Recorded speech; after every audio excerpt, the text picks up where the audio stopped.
ਤੌਰ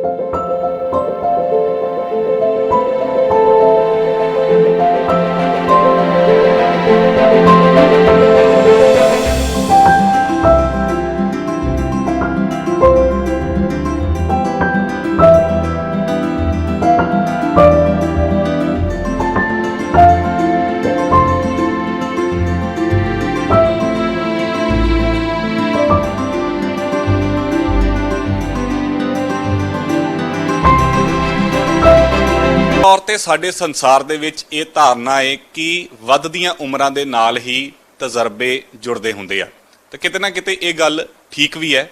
ਪਰ ਜਿਨ੍ਹਾਂ ਨੇ ਜ਼ਿੰਦਗੀ ਦੇ ਵਿੱਚ ਕੁਝ ਸ਼ੁਰੂ ਤੋਂ ਹੀ ਮਿੱਥਿਆ ਹੁੰਦਾ ਉਹ ਵੱਧਦੀਆਂ ਉਮਰਾਂ ਦਾ ਵੇਟ ਨਹੀਂ ਕਰਦੇ ਹੁੰਦੇ। ਛੋਟੀਆਂ ਉਮਰਾਂ ਦੇ ਵਿੱਚ ਹੀ ਉਹਨਾਂ ਨੇ ਵੱਡੀਆਂ ਪੁਲਾਂਘਾਂ ਪੁੱਟਣੀਆਂ ਸ਼ੁਰੂ ਕਰ ਦੇਣੀਆਂ ਹੁੰਦੀਆਂ ਨੇ। ਤਾਂ ਇਸੇ ਤਰੀਕੇ ਦੀ ਇੱਕ ਕਹਾਣੀ ਤੁਹਾਨੂੰ ਹਰਸਿਮਰਨ ਕੌਰ ਦੀ ਸੁਣਾਵਾਂਗੇ, ਜਿਨ੍ਹਾਂ ਨੇ 10 ਸਾਲ ਦੀ ਉਮਰ ਦੇ ਵਿੱਚ ਹੀ ਅੰਗਰੇਜ਼ੀ ਦੇ ਵਿੱਚ ਸ਼ਾਇਰੀ ਲਿਖਣੀ ਸ਼ੁਰੂ ਕਰ ਦਿੱਤੀ ਅਤੇ 14 ਸਾਲ ਦੀ ਉਮਰ ਦੇ ਵਿੱਚ ਪਹਿਲੀ ਕਿਤਾਬ ਲਿਖ ਦਿੱਤੀ। ਅੱਜ ਉਹਨਾਂ ਦੀਆਂ 3 ਕਿਤਾਬਾਂ ਨੇ ਅਤੇ ਉਹਨਾਂ ਨੂੰ ਵੱਡੇ ਸਨਮਾਨਾਂ ਦੇ ਨਾਲ, ਅਵਾਰਡ ਦੇ ਨਾਲ ਸਨਮਾਨਿਤ ਕੀਤਾ ਗਿਆ। ਜਲੰਧਰ ਦੇ ਛੋਟੇ ਜਿਹੇ ਪਿੰਡ ਤੋਂ ਉੱਠ ਕੇ ਵੱਡੀਆਂ ਉਪਲਬਧੀਆਂ ਹਾਸਲ ਕਰਨ ਵਾਲੀ ਹਰਸਿਮਰਨ ਸਾਡੇ ਨਾਲ ਨੇ। ਗੱਲਬਾਤ ਕਰਦੇ ਹਾਂ। ਹਰਸਿਮਰਨ, ਸਭ ਤੋਂ ਪਹਿਲਾਂ ਤਾਂ ਤੁਹਾਨੂੰ ਬਹੁਤ-ਬਹੁਤ ਮੁਬਾਰਕਾਂ ਤੇ ਬਹੁਤ ਵਧੀਆ ਲੱਗਿਆ ਤੁਹਾਨੂੰ ਇਦਾਂ ਦੇਖ ਕੇ। Thank you so much sir, it's an honour. ਸਭ ਤੋਂ ਪਹਿਲੀ ਕਿਤਾਬ ਜਿਹੜੀ ਆ ਤੁਹਾਡੀ 13 ਸਾਲ ਦੀ 14 ਸਾਲ ਦੀ ਉਮਰ ਦੇ ਵਿੱਚ ਆ ਗਈ, ਤਾਂ ਉਹਦੇ ਵਿੱਚ ਕੀ ਖਾਸ ਸੀਗਾ ਤੇ ਕਿਤਾਬ ਲਿਖਣ ਦਾ ਜਜ਼ਬਾ ਕਿੱਥੋਂ ਹਾਸਲ ਹੋਇਆ? ਕਿਉਂਕਿ ਇਹ ਗੱਲ ਕਹੀ ਜਾਂਦੀ ਹੈ ਕਿ ਕਿਤਾਬਾਂ ਲਿਖਣ ਵਾਲੇ ਤਾਂ ਬਜ਼ੁਰਗ ਹੁੰਦੇ ਆ, ਤਾਂ ਤੁਸੀਂ ਛੋਟੀ ਉਮਰ ਦੇ ਵਿੱਚ ਇੰਨਾ ਕੁਝ ਲਿਖਤਾ। ਮੈਨੂੰ ਲੱਗਦਾ ਹੈ ਕਿ ਜੋ ਮੈਂ 10 ਇਅਰਸ ਦੀ ਏਜ ਵਿੱਚ, 11 ਇਅਰਸ ਦੀ, 12 ਇਅਰਸ ਦੀ ਏਜ ਵਿੱਚ ਜੋ ਲਿਖਿਆ ਹੈ ਉਹ ਇਸ ਬੁੱਕ ਵਿੱਚ ਜਿਹੜਾ ਤੁਹਾਨੂੰ ਦੇਖਣ ਨੂੰ ਮਿਲੂਗਾ। ਤੇ ਇਹ ਮੈਨੂੰ ਬੁੱਕਸ ਪੜ੍ਹ ਕੇ ਉਹ ਤੋਂ ਇੰਸਪੀਰੇਸ਼ਨ ਮਿਲਦੀ, ਜਿੱਦਾਂ ਤੁਸੀਂ ਗੱਲ ਕੀਤੀ। ਬਹੁਤ ਸਾਰੇ ਆਥਰਸ ਦੀਆਂ ਬੁੱਕਸ ਪੜ੍ਹ ਕੇ ਮੈਨੂੰ ਇੰਸਪੀਰੇਸ਼ਨ ਮਿਲੀ to write my own poetry and writing. So ਛੋਟਾ ਜਿਹਾ ਪਿੰਡ ਆ ਤੁਹਾਡਾ, ਮੈਂ ਦੇਖਿਆ ਮੰਡ, ਤਾਂ ਇਹ ਪਿੰਡ ਤੋਂ, ਕਿਉਂਕਿ ਧਾਰਨਾਵਾਂ ਇਹ ਵੀ ਹੁੰਦੀਆਂ ਨੇ ਕਿ ਜਿਹੜੇ ਪਿੰਡਾਂ ਵਾਲੀਆਂ ਕੁੜੀਆਂ ਹੁੰਦੀਆਂ ਨੇ ਜਾਂ ਪਿੰਡਾਂ ਵਾਲੇ ਮੁੰਡੇ ਹੁੰਦੇ ਆ, ਉਹਨਾਂ ਦਾ ਅੰਗਰੇਜ਼ੀ ਦੇ ਨਾਲ ਬਹੁਤੀ ਬਣਦੀ ਨਹੀਂ ਹੁੰਦੀ। ਤਾਂ ਤੁਸੀਂ ਅੰਗਰੇਜ਼ੀ ਬੋਲਦੇ ਵੀ ਬੜੀ ਸੋਹਣੀ ਹੋ ਤੇ ਲਿਖੀ ਵੀ ਬਹੁਤ ਸ਼ਾਨਦਾਰ ਹੈ। ਇਹ ਕਾਰਨ ਘਰੋਂ ਕੋਈ ਇੱਕ ਚੀਜ਼ ਦੀ ਗੁੜਤੀ ਮਿਲੀ ਹੀ, ਜਾਂ ਸਕੂਲ 'ਚ ਮਿਲੀ, ਕਿ ਜਾਂ ਤੁਸੀਂ ਬਾਹਰ ਜਾ ਕੇ ਆਏ ਹੋ ਕਿਤੇ? I think that it's a result of what you consume and what kind of things that you bind yourself with, and what kind of people you have an acquaintance with. So I think that having a lot of connections in various different countries is something that can help you, because it kind of provides an exposure to you to do what you want. And so is karke ਤੁਹਾਨੂੰ ਬਾਹਰ ਕੰਟਰੀਆਂ ਦੇ ਵਿੱਚ ਤੁਹਾਨੂੰ ਗੱਲਬਾਤ ਹੁੰਦੀ ਰਹਿੰਦੀ, ਜਾਂ ਤਾਂ ਤੁਸੀਂ ਕਨੈਕਟ ਹੋ? ਪੰਜਾਬ ਦੇ ਵਿੱਚ ਵੀ ਕੋਈ ਇਸ ਤਰੀਕੇ ਨਾਲ ਹੋਰ ਵੀ, ਜਾਂ ਤੁਹਾਡੇ ਫਰੈਂਡ ਸਰਕਲ ਦੇ ਵਿੱਚ ਹੈ, ਕਿ ਜਾਂ ਤੁਸੀਂ ਇਕੱਲੇ ਹੋ? ਨਹੀਂ, ਮੈਂ ਐਕਚੁਅਲੀ ਬਹੁਤ ਸਾਰੀ ਕੰਟਰੀਜ਼ ਜੇ ਗੱਲ ਕੀਤੀ ਜਾਵੇ ਉਹਨਾਂ ਦੇ ਨਾਲ ਮੇਰੇ ਕਨੈਕਸ਼ਨਸ ਆ। Like I have a lot of authors and writers in connection with me, so I keep on getting inspired. ਕਿਹੜੇ ਨੇ, ਕਿਹੜੇ ਦੇਸ਼ ਦੇ ਵਿੱਚ ਨੇ? US, UK, ਕੈਨੇਡਾ, ਇਹ ਸਾਰੇ ਕੰਟਰੀਜ਼ ਦੇ ਵਿੱਚ ਕਨੈਕਸ਼ਨਸ ਹੈ। ਅੱਛਾ, ਵੈਸੇ ਤਾਂ ਕੁੜੀਆਂ ਕੋਲੋਂ ਏਜ ਪੁੱਛਣੀ ਨਹੀਂ ਹੁੰਦੀ, ਪੁੱਛਦੇ ਨਹੀਂ ਹੁੰਦੇ, ਪਰ ਮੈਂ ਤੁਹਾਡੇ ਕੋਲੋਂ ਪੁੱਛ ਲੈਂਦਾ ਕਿ ਤੁਹਾਡੀ ਹੁਣ ਉਮਰ ਕਿੰਨੀ ਆ ਤੇ ਤੁਸੀਂ 3 ਕਿਤਾਬਾਂ ਲਿਖਤੀਆਂ ਨੇ। ਉਮਰ ਦੱਸੋ ਪਹਿਲਾਂ ਆਪਣੀ ਕਿੰਨੀ ਹੈ? ਮੈਂ 16 ਇਅਰਸ ਦੀ ਹਾਂ। ਤਾਂ ਇੱਕ ਆ ਜਿਹੜੀ ਪਹਿਲੀ ਕਿਤਾਬ ਸੀਗੀ ਤੁਹਾਡੀ, ਜਿਹੜੀ ਤੁਸੀਂ 14 ਸਾਲ ਦੀ ਉਮਰ ਦੇ ਵਿੱਚ ਇਹ ਰਿਲੀਜ਼ ਕੀਤੀ, ਇਹਦੇ ਵਿੱਚ ਮੈਂ ਜਿੰਨਾ ਕੁ ਮੈਂ ਪੜ੍ਹਿਆ, ਵਾਤਾਵਰਨ ਦੇ ਬਾਰੇ ਬਹੁਤ ਕੁਝ ਲਿਖਿਆ। ਇਹਦੇ ਵਿੱਚ ਲਿਖਣ ਦੀ ਕਿਉਂ ਜ਼ਰੂਰਤ ਪੈ ਗਈ ਤੁਹਾਨੂੰ ਵਾਤਾਵਰਨ ਬਾਰੇ? I think that ਮੈਂ ਇੱਕ ਬਹੁਤ ਲਾਈਕ ਇੰਟਰੋਵਰਟ ਕਾਈਂਡ ਆਫ ਹਾਂ, ਤੇ ਜੇ ਮੈਂ ਕੁਝ ਨਹੀਂ ਬੋਲ ਸਕਦੀ ਤੇ ਮੈਂ ਉਹ ਚੀਜ਼ ਲਿਖਦੀ ਹਾਂ, ਤੇ ਉਹ ਚੀਜ਼ ਮੈਨੂੰ I can't control myself when I write, and if there is anything that is going on in my mind, I will definitely write. ਆਮ ਤੌਰ ਤੇ ਇਹ ਵੀ ਗੱਲ ਕਹਿੰਦੇ ਕਿ ਜੇ ਜ਼ੁਬਾਨ ਦੀ ਤਾਕਤ ਉਨੀ ਨਹੀਂ ਹੁੰਦੀ ਜਿੰਨੀ ਕਲਮ ਦੀ ਤਾਕਤ ਹੁੰਦੀ ਹੈ, ਤਾਂ ਤੁਸੀਂ ਕਲਮ ਵਾਲੀ ਤਾਕਤ ਯੂਜ਼ ਕਰਦੇ ਹੋ ਫਿਰ? ਜੀ ਜ਼ਰੂਰ, ਇਸ ਕਰਕੇ ਹੀ ਮੈਂ ਇਨਵਾਇਰਨਮੈਂਟ ਦੇ ਰਿਲੇਟਡ ਪੋਇਮਸ ਲਿਖਦੀ ਹਾਂ, ਐਂਡ ਨੈਸ਼ਨਲਿਜ਼ਮ, ਆਪਣੇ ਇੰਡੀਆ ਬਾਰੇ ਪੋਇਮਸ ਲਿਖਦੀ ਹਾਂ, and not only poems but also writings and various ramblings ਔਰ ਐਨੀਥਿੰਗ ਲਾਈਕ ਦੈਟ। ਅੱਛਾ, ਜਿਹੜੀ ਕੋਈ ਤੁਹਾਡੀ ਵਧੀਆ ਪੋਇਮ ਹੋਵੇ, ਵੈਸੇ ਤਾਂ ਤੁਹਾਡੀਆਂ ਸਾਰੀਆਂ ਵਧੀਆ ਹੋਣਗੀਆਂ, ਪਰ ਕੁਝ ਵਾਤਾਵਰਨ ਦੇ ਉੱਤੇ ਜਾਂ ਕੋਈ ਇੰਡੀਆ ਦੇ ਉੱਪਰ ਜੇ ਤੁਸੀਂ ਕੋਈ ਪੋਇਮ ਲਿਖੀ ਹੈ ਤੁਹਾਡੀ ਬੈਸਟ ਲੱਗਦੀ ਹੋਵੇ ਤੁਹਾਨੂੰ, ਉਹ ਜ਼ਰੂਰ ਸਾਨੂੰ ਸੁਣਾਓ। श्योर मैं एक पोएम शेयर करना चाहूँगी उसका नाम है माई इंडिया ਤੇ ਉਹ ਪੋਇਮ ਇੱਦਾਂ it goes like this. I love walking in the streets of Bugis, but I miss the outskirts of my city. I love the sound of the rain, but I miss the mist of the clouds which are sane. I love the pitter-patter of the drops, but I miss the sunset that makes my heart to hop. I love walking on the seashore, but I miss the best of all the chaos. I love the shimmers of festivity. I missed the nativity. I loved Singapore, but I miss the tranquility of India.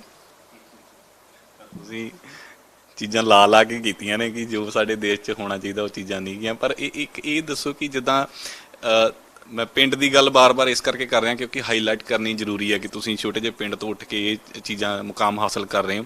ਫਿਰ ਇਹ ਤੁਸੀਂ observe ਕਿੱਦਾਂ ਕਰਦੇ ਹੋ, ਕਿਉਂਕਿ ਕੁਝ ਚੀਜ਼ਾਂ ਹੁੰਦੀਆਂ ਨੇ ਕਿ ਤੁਹਾਨੂੰ ਘੁੰਮਣਾ ਫਿਰਨਾ ਪੈਂਦਾ, ਤੁਸੀਂ ਐਨਾਲਿਸਿਸ ਚੀਜ਼ਾਂ ਨੂੰ ਕਰਦੇ ਹੋ, ਰਾਈਟਰ ਤਾਂ ਇਦਾਂ ਦੇ ਹੁੰਦੇ, ਤਾਂ ਫਿਰ ਇੱਥੇ ਰਹਿ ਕੇ ਤੁਸੀਂ ਫਿਰ ਐਨਾਲਿਸਿਸ ਕਿੱਦਾਂ ਕਰਦੇ ਹੋ ਜਾਂ ਇੰਟਰਨੈਟ ਦਾ ਸਹਾਰਾ ਲੈਂਦੇ ਹੋ ਫਿਰ? I think that ਇਹ ਮਾਇਨੇ ਨਹੀਂ ਰੱਖਦਾ ਤੁਸੀਂ ਕਿੱਥੋਂ ਬਿਲੋਂਗ ਕਰਦੇ ਹੋ ਜਾਂ ਤੁਸੀਂ ਕਿੱਥੇ ਰਹਿੰਦੇ ਹੋ। ਜੇ ਤੁਸੀਂ ਕੁਝ ਕਰਨਾ ਚਾਹੁੰਦੇ ਹੋ, not only ਕੁਝ ਕਰਨਾ ਚਾਹੁੰਦੇ ਹੋ, but if you want to present your thoughts and notions on something, then you can live anywhere in the world and you can do that. And I think that internet is a very great way for this, and you can connect with people who share the same psychology as yours.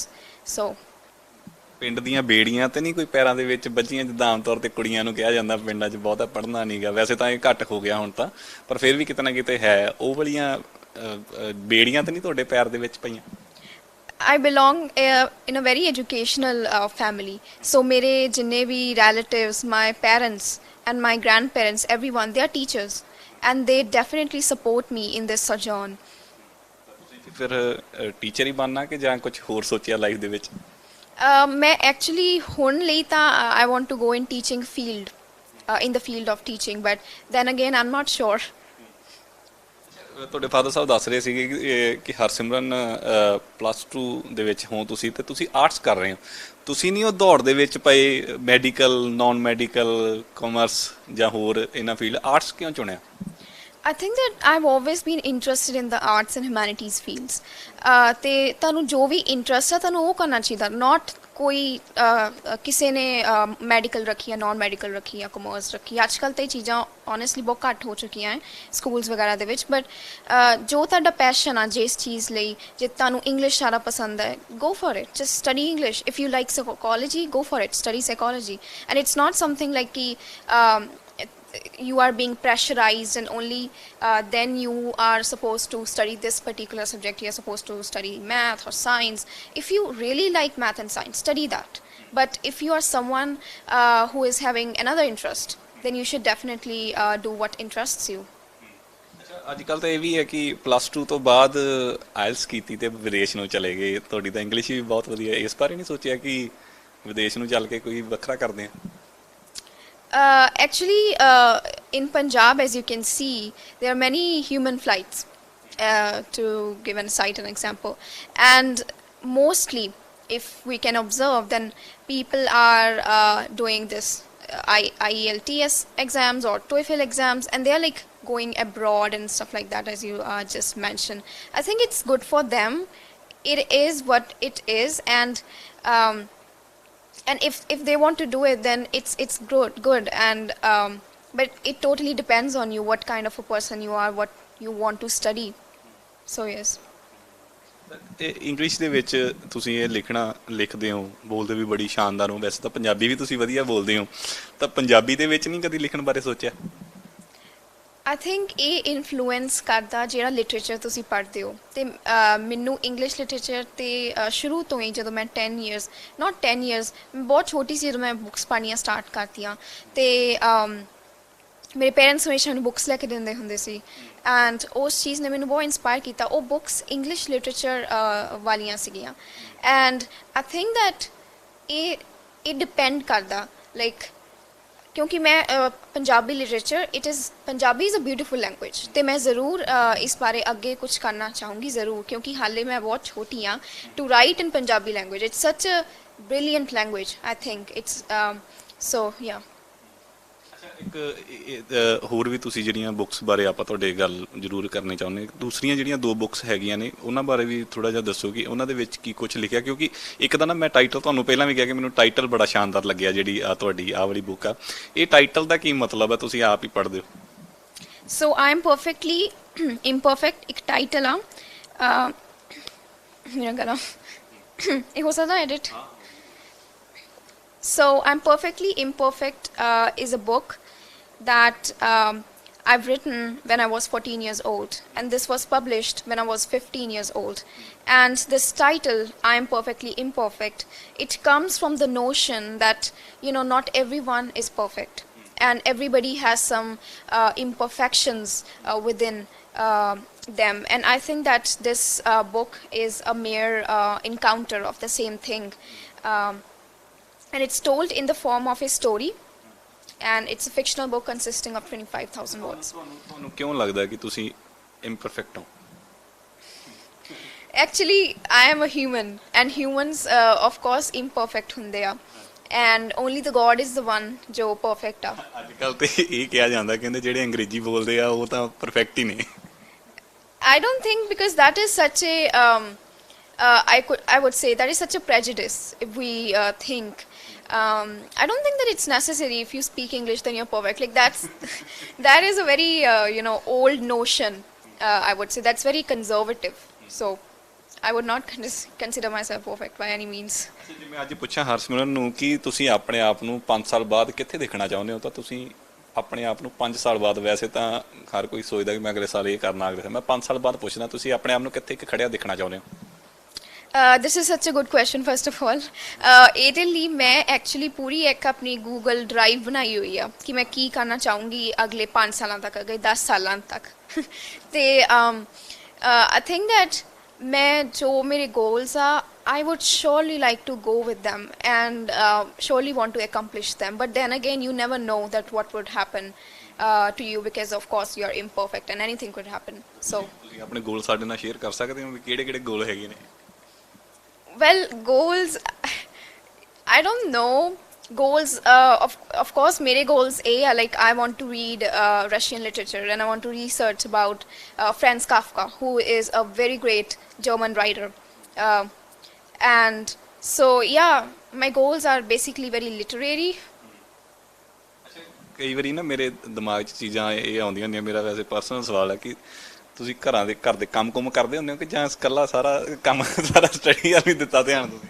ਨਹੀਂ, ਮੈਂ ਆਪਣੀ ਮੰਮਾ ਦੀ help ਕਰਾਨੀ ਹੁੰਨੀ kitchen ਵਿੱਚ, and ਮੈਨੂੰ ਬਹੁਤ ਮਜ਼ਾ ਆਉਂਦਾ, ਮੈਨੂੰ ਵਧੀਆ ਲੱਗਦਾ ਕਿ ਮੈਂ ਆਪਣੀ ਮੰਮਾ ਦੀ ਹੈਲਪ ਕਰਾਨੀ ਆ। And of course I also study, I do all the course with my mom sometimes. ਤੁਸੀਂ ਵਾਤਾਵਰਨ ਬਾਰੇ ਜਿਵੇਂ ਲਿਖਿਆ, ਮੈਂ ਤੁਹਾਡੇ ਗਾਰਡਨ ਵੀ ਬਹੁਤ ਦੇਖ ਰਿਹਾ, ਬੜਾ ਸ਼ਾਨਦਾਰ ਇੱਥੇ ਬਣਾਇਆ ਹੋਇਆ ਆਪ, ਫਿਰ ਤੁਸੀਂ ਇਹਨਾਂ ਦੀ ਦੇਖਭਾਲ ਕਰਦੇ ਹੁੰਦੇ ਹੋ ਕਿ ਜਾਂ ਇਕੱਲਾ ਲਿਖਣ ਦਾ ਹੀ ਸ਼ੌਂਕ ਹੈ? ਐਕਚੁਅਲੀ ਲਾਸਟ ਈਅਰ ਜਦੋਂ ਲੋਕਡਾਊਨ ਲੱਗਾ ਸੀ, ਮੈਂ ਆਪਣੇ ਪੇਰੈਂਟਸ ਨਾਲ, ਮੈਂ ਆਪਣੀ ਸਿਸਟਰ ਨਾਲ ਮਿਲ ਕੇ ਤੇ ਆਪਣੇ ਪੇਰੈਂਟਸ ਨਾਲ ਮਿਲ ਕੇ ਇਹ ਸਾਰਾ ਗਾਰਡਨ ਇਹਨੂੰ ਸਾਫ਼ ਕੀਤਾ ਤੇ ਬਹੁਤ ਸਾਰੇ ਸੀਡਸ ਵੀ ਲਗਵਾਏ। ਤੇ ਉਹ ਮਤਲਬ ਇਹ ਮੇਰੀ ਆਫ ਕੋਰਸ ਮੇਰੀ ਇੱਕ ਹੌਬੀਜ਼ ਆ, ਮੈਨੂੰ ਗਾਰਡਨਿੰਗ ਕਰਨਾ ਬਹੁਤ ਪਸੰਦ ਆ। ਆਖਰੀ ਸਵਾਲ ਆ ਮੇਰਾ ਕਿ ਤੁਸੀਂ ਆਪਣੀ ਕਿਤਾਬਾਂ ਬਾਰੇ ਹੋਰ ਕੀ ਪਲੈਨਿੰਗਸ ਹੈਗੀਆਂ ਨੇ, ਜਾਂ ਫਿਰ ਤੁਸੀਂ ਵੈਸੇ ਤਾਂ ਦੱਸ ਹੀ ਦਿੱਤਾ ਕਿ ਤੁਹਾਡੇ ਕਿਹੜੇ ਗੋਲਸ ਹੈਗੇ ਨੇ, ਪਰ ਕਿਤਾਬਾਂ ਨੂੰ ਲੈ ਕੇ, ਰਾਈਟਿੰਗ ਨੂੰ ਲੈ ਕੇ ਕੀ ਤੁਹਾਡਾ ਅਗਲਾ ਪਲਾਨ ਕੀ ਹੈ? So currently I'm writing 2 books consecutively, and they'll definitely be published at the end of this year sometime. So yeah. Best ਵਿਸ਼ੇਸ ਹੈ ਤੁਹਾਨੂੰ। ਤਾਂ ਅਗਲੀ ਵਾਰੀ ਜਦੋਂ ਇੰਟਰਵਿਊ ਕਰਾਂਗੇ ਹਰਸਿਮਰਨ, ਤਾਂ ਤੁਹਾਡਾ ਕਿਤਾਬਾਂ ਦਾ ਢੇਰ ਲੱਗਾ ਹੋਵੇ, ਅਸੀਂ ਵੀ ਆਸ ਕਰਦੇ ਹਾਂ।